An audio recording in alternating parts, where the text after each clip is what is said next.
Good evening सभी विद्यार्थियों।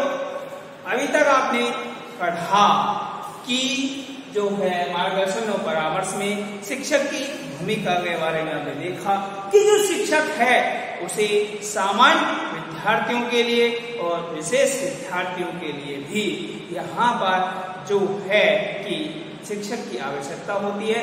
यहाँ पर जो शिक्षक है वहाँ पर क्या करता है, शिक्षक अपने व्यक्तित्व के आधार पर, अपने अनुभव से परामर्श के आधार पर बच्चों को परामर्श देता है। तो यहाँ पर अब हमने देखा सामान्य बच्चों के बारे में आपने पढ़ा। अब हम विशेष बच्चों की बात करते हैं कि हमारे जो विशेष बच्चे हैं, विशेष बच्चों की जो आवश्यकता होती है, विशेष बच्चों की बात करें, यदि इन बच्चों के लिए कोई भी शैक्षणिक कार्यक्रम या शैक्षणिक पाठ्यक्रम तैयार किया जाता है तो वह इनकी आयु, स्तर, आवश्यकता, इन सब के आधार पर तैयार किया जाता है कि बच्चे की आयु कितनी है, स्तर क्या है, आवश्यकता क्या है, लिंग क्या है। साथ ही साथ माता पिता की सहभागिता भी इसके अंदर देखी जाती है। तो इन सब चीजों को ध्यान में रखते हुए विद्यालय में एक हमारा जो विशेष बच्चा होता है उसके अंदर इस प्रकार का पाठ्यक्रम या उसको हम किस प्रकार से सिखाएं, इसके लिए हम उन सभी चीजों को यहाँ पर ध्यान रखते हैं जिनके माध्यम से हम बच्चों को सिखा सकते हैं। तो आप देखिए कि हमारे जो विशेष बच्चे हैं इनके अंदर हम किस प्रकार से यहाँ पर निर्देशन और परामर्श में शिक्षक की हमें आवश्यकता पड़ती है। आप देखिए कि हमारा जो बच्चा है वह है शारीरिक, मानसिक, सांवेगिक यानी सांवेगिक हो गया, संज्ञानात्मक, इन सभी समस्याओं से जूझ रहा है। बच्चे के अंदर ये सभी समस्याएं हैं। इन समस्याओं का होने के कारण बालक के अंदर क्या विकास नहीं हो पा रहे, ये सभी विकास बालक के अंदर नहीं हो पा रहे हैं। इसके कारण उसका सामाजिक और शैक्षणिक जो स्तर है वह क्या हो गया, कमजोर हो गया। वह इन सभी कौशलों में निपुण नहीं हो पाया, वह इन सभी चीजों को नहीं सीख पाया। यहाँ पर जो शिक्षक होता है वह इन सभी चीजों को पता करने का प्रयास करता है कि बालक के अंदर ये सभी क्या है, समस्याएं पाई जाती है जिनके कारण बच्चा इनमें क्या होता है, पिछड़ जाता है। सामाजिक और शैक्षणिक कौशलों में बालक पिछड़ जाता है। इन सब के माध्यम से हम देखेंगे इन सब समस्याओं का हमें निजात पाना है। इसके लिए शिक्षक क्या करता है कि बालक के अंदर या माता पिता की काउंसलिंग करता है। माता पिता एक केस हिस्ट्री, आपने नाम सुना होगा कि केस हिस्ट्री यहाँ पर माता पिता के द्वारा ली जाती है कि जो केस हिस्ट्री है, क्या है, केस हिस्ट्री। इस केस हिस्ट्री में विशेष जो बच्चा होता है उस विशेष बच्चा इसके बारे में संपूर्ण जानकारी एकत्रित की जाती है। बच्चे का जन्म हुआ, कैसे हुआ, कब हुआ, कहाँ हुआ, बच्चे का नाम क्या है, साथ साथ बच्चे का पूरा पारिवारिक जो उसका परिवार का जो इतिहास है, खेल का इतिहास है, वो सब यहाँ पर देखा जाता है। यहाँ पर जो बच्चे का केयर गिवर होता है उससे भी बच्चे के बारे में संपूर्ण जानकारियां एकत्रित की जाती है। वह यह पता करने का प्रयास करता है कि बालक क्या उन सभी चीजों को सीख रहा है, क्या बालक उन सभी चीजों को कर रहा है या नहीं। जब एक केस हिस्ट्री ली जाती है, इसके बाद एक कार्यक्रम बनाया जाता है। उस कार्यक्रम का नाम है IEP। क्या नाम है? इंडिविजुअलाइज्ड एजुकेशनल प्रोग्राम, व्यक्तिगत शैक्षणिक कार्यक्रम। इस शैक्षणिक कार्यक्रम के माध्यम से हम हमारे दिव्यांग विद्यार्थी को उसके व्यक्तिगत जो उसकी जरूरत है उसके आधार पर हम बालकों को सिखा सकते हैं। हम बालक के अंदर PSEOR,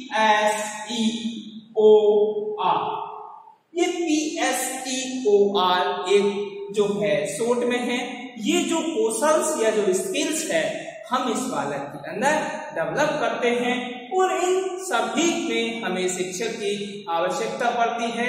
इन सभी कौशलों का हम पहले असेसमेंट करते हैं।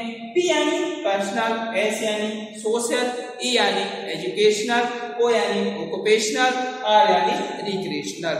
यानी हम बालक को व्यक्तिगत, सामाजिक, शैक्षणिक, व्यवसायिक और मनोरंजनात्मक कौशल हम बालक को सिखाते हैं।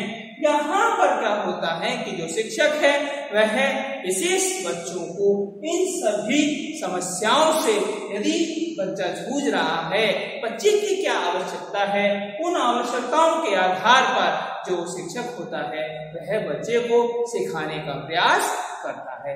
इसके बाद अगला आता है कि जो हमने ये जो केस हिस्ट्री ली है, बच्चे जिस समस्या से जूझ रहा है, यदि बच्चे को बोलने में समस्या, यदि बच्चे को क्या है, बोलने में समस्या है, चलने में समस्या, चलने में यदि बालक को समस्या है, साथ ही साथ आप देखिए बालक को पकड़ने में, किसमें? पकड़ने में समस्या, यदि बालक को पकड़ने में समस्या है तो यहाँ पर यदि बालक को बोलने में समस्या है तो हम स्पीच थेरेपिस्ट के पास बालक को भेजते हैं।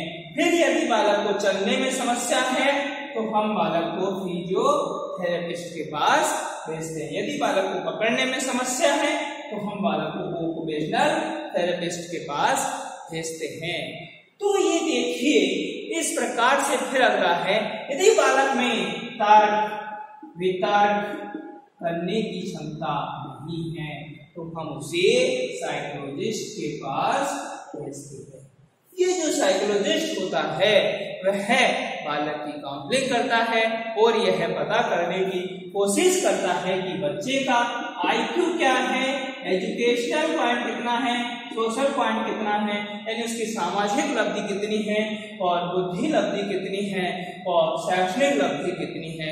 इन सब के माध्यम से यहाँ पर जो शिक्षक होता है वह बच्चे की ये जो समस्याएं होती है वह इन सभी समस्याओं का निजात दिलाने में बच्चे का निर्देशन और बच्चे को निर्देश देता है और यहाँ पर जो भी विशेषज्ञ होते हैं वह बच्चे की काउंसलिंग करते हैं। इसके साथ साथ आप देखिए कि बच्चे में यदि कोई समस्या है, यदि बच्चा उन समस्याओं को नहीं झेल पा रहा है तो यहाँ पर जो शिक्षक होता है वह बच्चे की हेल्प करता है, वो बच्चों को वो सुविधाएं प्रदान करने की कोशिश करता है और उन सुविधाओं को यदि कोई ऐसी चीजें जो केंद्र और राज्य सरकार के द्वारा यदि बच्चों को उपलब्ध कराई जाती है तो वह उन सभी सुविधाओं को बच्चों पर उपलब्ध कराता है कि ऐसी सुविधाएं जो केंद्र सरकार और राज्य सरकार द्वारा बच्चों के लिए उपलब्ध कराई जाती है उनको हमारा शिक्षक बच्चों को उपलब्ध करवाता है। जिससे क्या होता है कि बच्चों को यदि पेंशन संबंधी समस्या है, बच्चा शिक्षा नहीं ले रहा है, शिक्षा का अभाव है, बच्चा गरीब है, इन सभी चीजों का यहाँ पर ध्यान रखा जाता है। इन सब के माध्यम से हम हमारे विद्यार्थी के अंदर उन सभी कौशलों को विकसित कर सकते हैं और हम बच्चे को वो सब कुछ सिखा सकते हैं। यहाँ पर जो शिक्षक होता है वह क्या करता है, आगे देखिए कि यहाँ पर जो शिक्षक है वह सभी बच्चों को वो सब कुछ सिखाने का प्रयास करता है। यहाँ पर ऐसे बच्चे जो शिक्षा यानी शिक्षा लेने में दिक्कत है,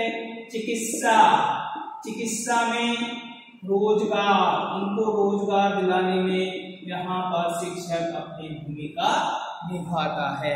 यदि बालक किसी भी प्रकार से एजुकेशनल जो स्टेटस है उसको एक्सेप्ट नहीं कर पा रहा है, जो उसकी चिकित्सा है, यदि उसे फिजिकली प्रॉब्लम है, मेंटली प्रॉब्लम है, यदि वहाँ भी है ये चिकित्साएं हासिल नहीं कर पा रहा है, यदि बालक किसी भी प्रकार का रोजगार बालक को नहीं मिल पा रहा है, तो यहाँ पर जो शिक्षक है वह अपनी भूमिका अदा करता है और बालक को ये सब कुछ दिलाने का प्रयास करता है।